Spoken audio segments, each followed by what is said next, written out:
Sabi ko sa'yo off-air, di ba? You reminded me listening to your song kay Maki. Wow! Gusto niyo ba ng fun facts for Sige, today? yes, sige, go. sige, sige. Sa mga hindi ako po ang nagpasok sa kanya sa music industry. Yes, I was the one who made pasok Paano? sa kanya. You guys are wow, taray. Diba? Michelle.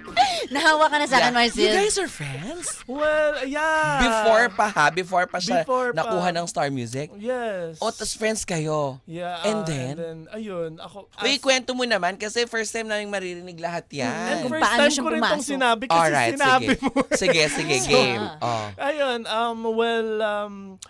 artist na ako noon ng tertiary and then nag-send siya sa akin ng song niya rin and then ayun, sinend ko with the label and they liked the song and ayun, naging artist na rin siya, kasama ko na rin siya with the label. So, Oo. ayun po yung naging story behind that. So, Uy, I have a question. Ano lang naman to? A curious question lang.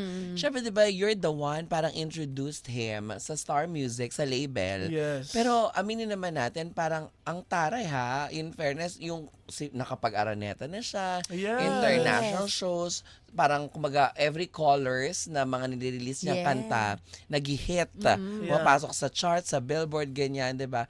Ano, kamusta? Paano pag-uusapan niyo ba yun? Oy, remember, di ba, nung pinasok kita, ito yung nangyari, ganito, ganyan, ganyan. May mga ganun ba? Well, ako, I really don't, hindi ko masyadong binibring up talaga. Kasi when you help naman a person, you don't really like to bring it up. You know, parang okay na yun. Yeah.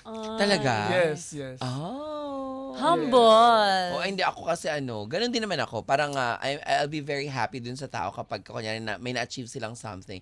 Pero di ba ang sarap lang sa feeling na kunyari, oy grabe, alam nyo ba na parang ako nag-introduce sa kanya.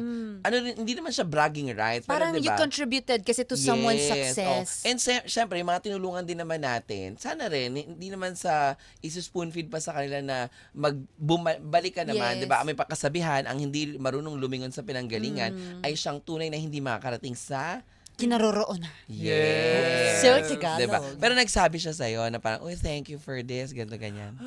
Before, yeah. Oo, hindi naman, ayun, like before, yes, ito hindi naman na. kailangang ulit-ulitin, di ba? Yes, hindi Oo. naman. Kumbaga, alam mo sa kwentong yan, it shows lang talaga na parang lahat tayo ay may kanya-kanyang stars at aantayin natin kung kailan ito magsha-shine. Exactly. Diba? Kailan ito magbo-bloom. Kailan ito magbo-bloom.